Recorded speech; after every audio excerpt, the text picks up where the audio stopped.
오늘은 생명을 소중히 여기라 라는 제목으로 하나님의 말씀 전파하도록 하겠습니다. 오늘 본문의 말씀은 고의적인 살인과 기타 폭행에 관한 하나님의 규례를 다루고 있습니다. 우리가 어저께 우리 하나님의 약자 보호법에 대해서 배웠습니다. 이 법을 통해서 우리는 사람은 모두 하나님 앞에서 평등하다, 사람 위에 사람 없다라는 그런 하나님의 가르침들을 우리가 볼 수 있었습니다. 오늘은 좀 더 극단적인 상황 속에서 벌어지는 이야기다, 그것에 대한 규례다 할 수 있죠. 바로 생명을 해하는 살인이나 생명을 해하는 살인에 준하는 이 폭력을 대해서 어떻게 대할 것인가, 어떻게 하나님께서는 그것을 다스리고 계시나, 그것을 볼 수 있는 부분입니다. 본문 12절을 보니까요, 사람을 쳐 죽인 자는 반드시 죽일 것이다, 그렇게 말하고 있습니다. 자, 왜 살인한 자를 죽여야 할까요? 살인한 자의 억울함을 갚아주기 위해서 보복으로 죽이는 걸까요? 내가 당했으니 너도 한번 당해봐라, 그런 것이겠습니까? 그건 아니라는 거죠. 하나님의 법칙 안에는 사실 보복이라는 차원의 해결 방법은 없습니다. 단지 본문에 해당하는 이야기는 생명의 가치를 지키기 위해서 인간을 어떻게 제재할 것인가, 그 예방의 문제를 다루고 있다는 것을 좀 우리가 이해하고 들어갈 필요가 있습니다.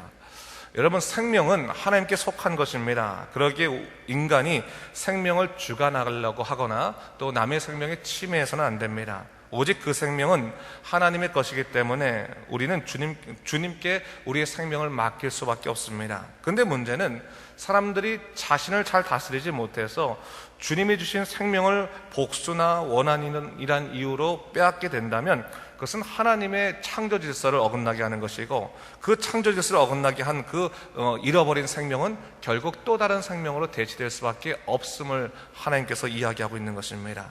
바로 그것을 통해서 인간이 생명을 자기 마음대로 주장하지 못할 것을 하나님께서는 말씀하고 계시는 거죠. 마치 아담과 하와가 선악과를 좌지우지 못하고 자기들이 스스로 먹지 못하도록 하나님께서 명령하신 것처럼 인간에게는 오늘날 이 생명이라고 하는 그러한 또 다른 선악과가 있다는 사실을 좀 잊지 말아야 되는 거예요. 우리가 주관할 수 있는 부분이 아니라는 것입니다. 그렇기 때문에 여러분, 이 살인에 대한 규례라고 하는 것은요, 단순히 어떤 보복의 차원에서 이해되기보다는 치명적인 범죄를 막기 위해서 하나님께서 미리 예방시키신 조치였다라는 사실을 좀 잊지 말아야 됩니다. 근데 오늘 본문을 보니까요, 살인이라 하더라도 형벌을 피할 수 있는 살인에 대해서 나옵니다. 뭡니까? 고의가 아닌 실수로 혹은 사고로 일어나는 살인에 대해서 하나님께서는 도피성을 정하셔서 이들로 하여금 피할 수 있도록 길을 허락하셨습니다. 자, 사실 살인은 다 사람들이 죽는 것인데 왜 하나님께서는 이런 경우에 용서를 하셨을까요? 이유는 간단합니다. 그들의 의도가 생명을 해하려고 하는 의도도 없었고, 이미 사람이 죽었을 때 그들은 마치 그들 스스로가 형벌을 받을 만큼의 마음의 고통을 겪었기 때문에 하나님께서는 도피성을 통해서 그들을 보호하셨다는 사실입니다. 그리고 이 도피성을 통해서 보호하신 이유는 다른 사람들이 또한 보복심으로 인해서 이 사람들을 해하지 않도록 하나님께서는 그 보복의 그러한 그 원한의 길들을 자르셨다, 단절시키셨다, 막으셨다라는 사실을 이해할 필요가 있습니다. 사실 그렇지 않겠습니까? 아무리 사고로 실수로 사람이 죽었다고 하더라도 고통을 당하는 가족 쪽에서는 원한이 있지요. 그래서 상대방을 보복하고 싶고 또 죽이고 싶고 그런 마음이 있지 않습니까? 그런데 하나님께서는 그것을 막으신 거예요. 보복은 보복을 낳는 것이니 이것이 의도가 없는 실수였다면 여기서 끝내라 라는 것을 얘기해주고 있는 것이죠. 하지만 만약 그들이 고의로 사람을 죽였다면 또 얘기가 다르죠. 하나님께서는 뭐라고 말씀하십니까? 하나님의 거룩한 제단 위에서라도 잘못된 사람이 있으면 끌어내어서 처형하라고 하는 아주 엄중한 메시지를 내리시고 계십니다. 왜 그렇게 말씀하시는 겁니까? 생명은 그만큼 중요한 것이고 사람들이 다룰 수 있는 그런 영역이 아닌 것을 얘기하고 있는 것입니다. 바로 하나님만 다룰 수 있는 거룩한 영역이 바로 생명이다라는 것을 얘기하고 있는 것이죠.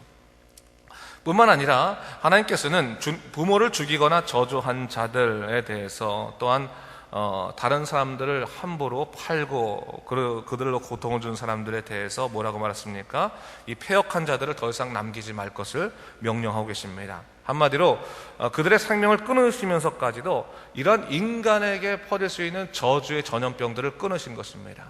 이런 사람이요, 이기적이 돼가지고 자기밖에 모르고 남의 생명을 해할 수 있는 그런 아주 저주의 전염병들은 여러분 우리 인간 사회를 망가뜨립니다. 그래서 하나님께서는 아예 그런 것들을 싹수부터 그냥 자르셔가지고 더 이상 이런 일이 있지 못하도록 그렇게 만들어 주신 것입니다. 그렇기 때문에 여러분 우리가 생각할 것이 있습니다. 하나님께서는요, 사랑의 하나님이시지만 모든 것을 다 용납하시는 하나님은 아니라는 거예요. 인간이 인간으로 존재할 때 주님께서는 우리를 보호하시지만 인간이기를 포기할 때 그 순간부터 우리는 하나님의 은혜를 구할 수 없습니다. 여러분, 인간이기를 포기하는 것이 뭡니까? 하나님께서 원래 창조하신 그 창조 질서, 하나님의 섭리들, 하나님의 계획들을 무너뜨리면서까지도 자기를 추구하는 사람들에게 하나님께서는 은혜를 허락하지 않으신다는 거죠. 때로는 그들을 쳐서 돌아올 수 있도록 길을 주시긴 하시지만 그들에게 계속해서 번창할 수 있도록 모든 것을 만들어 놓지는 않으신다는, 내버려 두지는 않으신다는 거예요. 하나님의 징벌이 반드시 있다는 사실을 성경은 우리에게 얘기하고 있는 것입니다. 자, 그러면서 20절 말씀부터는 폭력에 관한 교례죠. 이 쭉 폭력에 관해서 얘기하고 있는데 그 핵심이 있습니다. 23절부터 25절까지인데 핵심만 좀 읽어보도록 하겠습니다. 23절부터 읽겠습니다. 시작.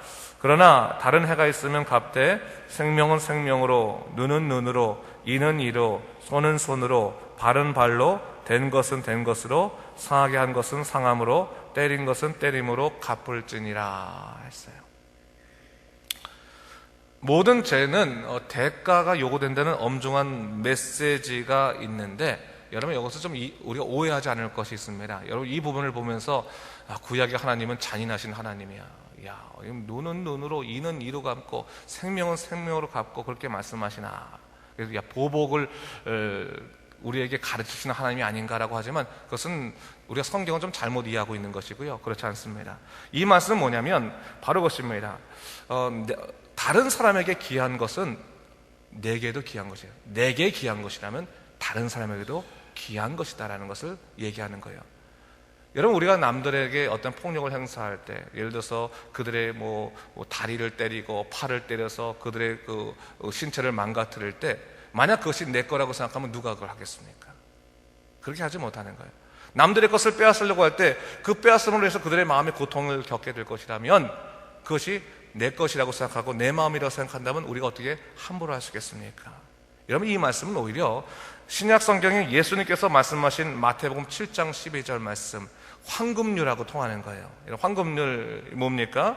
7장 12절 말씀이 이렇게 나와 있죠. 그러므로 무엇이든지 남에게 대접을 받고자 하는 대로 너희도 남을 대접하라. 이것이 율법이요 선지자니라 얘기하는 거예요.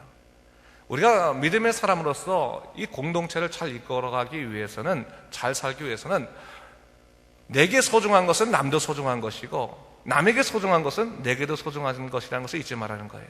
그렇기 때문에 다른 사람들로 하여금 내가 화가 나가지고 그들의 것을 빼앗거나 혹은 내가 내 감정도 행동하려고 할 때 한번 생각해봐라. 나라면 어떻게 했을 거니까. 한자어도 있지 않습니까? 뭐가 있어요? 역지사지라는 말이 있잖아요. 역지사지. 한번 생각해봐라. 바꿔서 생각해봐라. 바꿔 생각해볼 때 정말 이것이 올바른 것인지 합당한 것을 좀 생각해봐라 라고 하는 거예요. 여러분이 하나님의 사람으로 살아갈 때 좀 그런 마음이 있어야 됩니다. 사람이요, 이 감정이라는 것에 휘둘리기 시작하면 자기가 무슨 역할을 해야 되는지를 알지를 못해요. 내가 누구인지를 잊어버리고 맙니다. 여러분, 우리가 잘 알아야 될 것이 뭐냐면 우리 신앙인들이요, 갑작스럽게 화가 나거나 억울함이나 비통함에 휩싸이게 되면 내가 하나님의 사람인지 아닌지를 까먹게 되는 거예요. 그래서 이전까지 전도하던 사람들도 전도를 하지 못하게 되고 오히려 하나님을 방해하는 사람들이 되고, 여러분, 우리가 항상 그렇기 때문에 우리 감정의 비통함이나 원함 속에 사로잡히는 것을 우리가 잘 다스릴 수 있어야 돼요. 내 감정을 잘 다스리지 못하면 내 역할을 완전히 잃어버려요. 여러분, 목사도요, 자기의 비통함과 원한함이 있으면 자기가 목사인지 아닌지 자기 역할을 감당하지 못하고, 모든 집권자가 다 그렇습니다. 장로, 권사, 집사 다 똑같습니다. 자기의 어떤 서운함에 빠져들고 나면 그 다음부터는 자기가 어떠한 역할을 낼지를 잊어버리는 그런 일들이 생길 수도 있다는 거예요. 그렇기 때문에 여러분, 우리가 주의할 것이 뭐냐면, 우리 스스로가 매 순간 모든 일을 할 때 하나님의 마음들을 읽으려고 하는 하나님과의 역지사지의 마음도 있어야 되는 것이고, 또한 이웃과의 관계 속에서도 이웃의 마음을 한번 돌아볼 수 있는 역지사지의 마음이 있어야 된다는 거예요. 그래서 내가 무엇인가 남에게 대접받고 싶다면 무엇을 먼저 하라는 거예요? 남에게 먼저 대접하는 그런 모습이 있어야지만 그때 그 사랑은 흘러들어올 수 있다라는 것을 얘기하고 있는 것입니다. 여러분, 우리가 구약의 법에서는요, 굉장히 배울 것이 많이 있어요. 여러분, 우리가 좀 잘 볼 것이 뭐냐면, 구약의 법을 신약의 법과 그냥 확 나눠가지고 마치 구약의 법은 오래된 법이기 때문에 더 이상 이용치 사용할 필요가 없는 법이고 예수님이 말씀하신 것만 진리다라고 생각할 수 있는데, 율법의 완성이라고 하잖아요. 예수님이 율법의 완성을 위해 오셨다는 거 아니겠습니까? 그렇다면 구약에서 말씀하시는 것들을 제대로 해석해서 오늘날 알려주시는 하나님께서 바로 이 신약의 그 율법을 또 완성하지 않으셨습니까? 그러니까 바로 마찬가지예요. 오늘도 이는 이다, 손은 손이다, 발은 발이다. 이거 잘 생각해 보면서 다른 사람의 눈, 다른 사람의 이, 다른 사람의 손, 다른 사람의 발, 그런 것들은 내게도 소중한 것이다라는 것을 잊지 말아야 돼요. 그리고 공동체적인 삶을 살아갈 때는 그러한 서로가 서로를 사랑하고 인정하는 그러한 모습들이 좀 있어야 되는 것입니다. 우리 다시 한번 우리 아침에 우리 교우들과 나누고 싶은 얘기는 바로 그거죠. 인간미 있게 우리 밖에 나가서도 다른 사람과 화평하게 그들의 것을 존중하면서 사랑해 주십시오. 여러분, 누군가 여러분 우리 하루 시작해서 올 때 우리 깨알 같은 자랑을 할 수 있는 사람이 있지 않겠습니까? 와가지고 남편 자랑하고 아내 자랑하고 또는 뭐 자식 자랑하고 또 있었던 일 자랑하면요, 괜히 마음속에서 그 자랑을 받아주기 싫은 마음도 있잖아요. 우리 마음속에 뭘 이렇게 자랑하나 하면서 한마디 해주고 싶지만, 그럴 때 그것이 혹시 내 자녀에 관한 얘기라면, 내 남편에 관한 얘기라면, 내 아내에 관한 얘기라면 그건 우리의 자랑이 또 될 수 있는 거 아니겠습니까? 받아주는 것이 필요한 거예요. 받아줘서 남들이 하면 같이 기뻐해 줄 수 있고, 또 남들이 슬퍼할 일이 생기면 뭐예요? 같이 슬퍼할 수 있고, 그렇게 동감하는 마음이 참 중요한 것 같아요. 동감하면서 살아가게 되면 아마 우리 그리스도인들로 인해서 사회가 따뜻해질 것이라고 생각이 됩니다. 오늘도 오늘 밖에 나가서 여러분 힘차게 생활하실 때 주위에 있는 사람들과 동감하십시오. 또 그들과 역지사지 생각 한번 바꿔보시고, 매 순간 모든 일을 할 때 하나님이라면 어떻게 하셨을까라고 생각하는 하나님의 마음을 읽으려고 하셔서 오늘도 풍요롭게 여러분들의 삶의 자리를 바꾸시고 여러분들 이웃과 더불어 평화를 누리시는 귀한 하루를 사시기 바랍니다. 그럼을 통해서 기쁨을 오늘 하루 누리는 여러분 되시길 주님의 이름으로 축원합니다. 기도하겠습니다. 주님, 감사합니다. 우리가 살아가면서 정말로 하나님의 은혜가 우리 안에 크게 있음을 우리가 기억하게 됩니다. 주 하나님 아버지, 때로는 우리가 살아갈 때 내 마음이 속상해서 정말 원치 않는 행동이 나올 수 있을 때 하나님, 다시 한번 말씀을 기억하게 하여 주시옵소서. 내게 소중한 것이라면 남에게도 소중한 것이고, 그렇기 때문에 우리가 역지사지의 마음으로 다시 한번 우리의 마음을 돌이켜서 하나님의 귀한 일을 감당할 수 있도록 주여 우리를 이끌어 주시옵소서. 평화를 이루는 사람이 되게 도와주시고, 화평을 이루고 다른 사람의 기쁨을 함께 그 기쁨으로 나누며 다른 사람의 슬픔을 함께 내 슬픔을 나눌 수 있는 정말 인간미 있는 믿음의 삶 되시도록 인도하여 주시옵소서. 감사드리며 예수님 이름으로 기도드립니다. 아멘.